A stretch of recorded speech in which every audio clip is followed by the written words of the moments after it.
त्या घोषणा आता प्रहार जनशक्ती पक्षाचा परिवर्तन महाशक्तीचा बाबा मिस्त्री तुम आगे बढ़ो, हम तुम्हारे साथ हैं। बाबा मिस्त्री तुम आगे बढ़ो, हम तुम्हारे साथ हैं। कोण म्हणता येत नाही, आल्याशिवाय राहत नाही। अपना भिड़ो, जय जवान, जय जवान, जय जवान, जय किसान।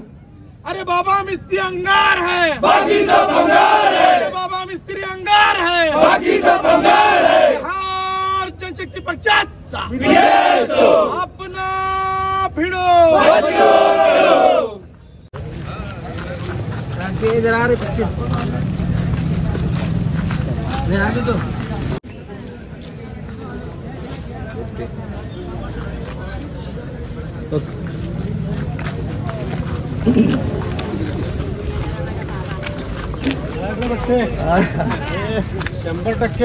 रोल। आज मी प्रहार संघटनाकडून उमेदवारी अर्ज दाखल केलेले 251 दक्षिण सोलापूर मतदारसंघातून निवडणूक लढण्यासाठी 2019ला मी काँग्रेस पक्षातर्फे त्या ठिकाणी निवडणूक लढवली। आता पक्षाने मला तिकीट दिलं नाही म्हणून मी नाईलाजाने एक गरिबांचा पक्ष आहे म्हणून, अपंगाचा पक्ष आहे, शेतकऱ्यांचा पक्ष आहे म्हणून त्या पक्षाकडून उमेदवारी दाखल केलेली आहे। अजून मला निश्चित खात्री आहे की दक्षिण सोलापूरच्या लोकांनी माझ्यावर विश्वास टाकून मला भरघोस मताने विजय करतील असं मला खात्री आहे। सर, तुम्हाला मध्यमधनं काँग्रेसकडनं ऑफर होती तरी तुम्ही झुगारून आला। ज्या ठिकाणी मी माझा कार्यक्षेत्र आहे, ज्या ठिकाणी मी तिथं माझे कार्यकर्ते आहेत, माझे मतदार आहेत, त्या ठिकाणी सोडून जर दुसऱ्या ठिकाणी ते असेल तर मी ते मान्य करणार नाही। मला जर पक्षाने 2 महिने अगोदर सांगितलं असता किंवा तुला इथं तिकीट देणार आहे, तू इथं काम कर म्हणून तिथं सुद्धा मी काम केलं असतो। अचानक ही उमेदवारी डिक्लेअर झाल्यामुळे मला तिथं मला जमत नाही, यासाठी मी माझा ज्या ठिकाणी कार्यक्षेत्र आहे त्या ठिकाणी मागणी केली। म्हणजे कोण कोण तुम्हाला दबाव आणला होता की काँग्रेसकडनं घ्या म्हणून? दबावाचा प्रश्न नाही, दबावाचा प्रश्न नाही। मी बघा एक सच्चा कार्यकर्ता आहे, कुठेही काम केलं तर मी सच्चा कार्यकर्ता आहे। पक्षाचा शिपाई म्हणून काम केलेलं आहे। काँग्रेस पक्षामध्ये 30 वर्ष मी सलंग काम केलंय, कुठलंही चुकीचे काम केले नाही। आज मला दुःख वाटायला ते पक्ष सोडल्यामुळं, ह्याचं कारणच आहे की माझ्यावर अन्याय केले। आता भविष्यात अजून मग काय निर्णय बरोबर कंटिन्यू? मी ज्या ठिकाणी जातो मी शब्दाचा पक्का आहे, त्या ठिकाणी कायम करू राहतो। 30 वर्षापासून आपण काँग्रेसमध्ये होतात, प्रहारमध्ये प्रवेश केला, काय भावना काय होत्या मनात? भावना म्हणजे कसं आहे माहिती आहे का, ज्या ठिकाणी 2019ला तिथं जायला कुणी तयार नव्हते, कुणी तयार नव्हतं, मी पुढे घेऊन गेलो। आज ज्या एक उदाहरण सांगतो, जे कोरडी विहिरी असती त्यामध्ये मला उडी मारा म्हणलं, मी मारलो, पण आज ठिकाणी पाणी आला विहिरीमध्ये, आता मला न मारता दुसऱ्याला मारा म्हणलं, ह्याचा अर्थ एवढा समजून घ्या तुम्ही की माझ्यावर अन्याय झालेला आहे। यासाठी मी तो पक्ष सोडून आज मी ह्या प्रहार संघटना का घेतलो?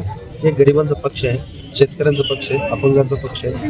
ह्या पक्षाने नेहमी लोकांसाठी भांडत आहे, त्यासाठी मी मोठा पक्ष चॉईस केली। अनेक लोकांचे मला फोन आले, परंतु मी हे गरिबाचा पक्ष म्हणून मी त्या पक्षात प्रवेश केला। बाबा मध्ये तुम्हाला एबी फॉर्म देणार होते, तुम्ही काय? मी तुम्हाला सांगितलं की आता मध्ये राष्ट्रीय पक्षाचा एबी फॉर्म मी काय म्हणतो, ज्या ठिकाणी माझं कार्यक्षेत्र तिथं मागतो तिकीट मी ज्या ठिकाणी शब्द दिलतो मी तिथं थांबत नाही म्हणून मी माझ्या शब्दाच्या पुढे जाणार व्यक्ती नाहीये।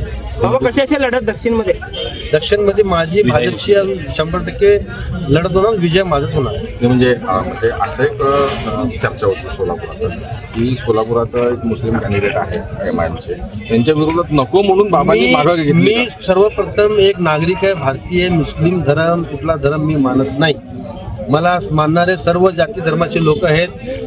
मी जातीवर कधीही उमेदवारी मागितलेली नाहीये, जात म्हणून कधी विचार केला नाही। फक्त माझा ते कार्यक्षेत्र नाहीये। अचानक मला मी सांगितलं, 2 महिने अगोदर मला सांगितलं त्या ठिकाणी इलेक्शन लढलो असतो, तिथे सुद्धा जिंकून दाखवलं असतो, परंतु त्या ठिकाणी अचानक हे झाल्यामुळे मला सगळं डिस्प्यूट झालं।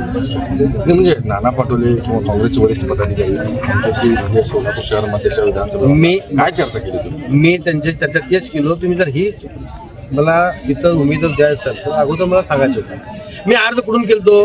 दक्षिण सोलापुराची मागणी केलतो, मी मध्यची मागणी केलतो का? माझ्या स्वप्नात सुद्धा मध्य नव्हता। मग अचानक तुम्ही सांगितलं की होणार नाही ना, यासाठी मी ते नको म्हणलं, मी नाकारलो त्या ठिकाणी। म्हणजे काँग्रेसने असा विचार केला होता की तुम्ही मुस्लिम आहे आणि तो मुस्लिम मतदारसंघ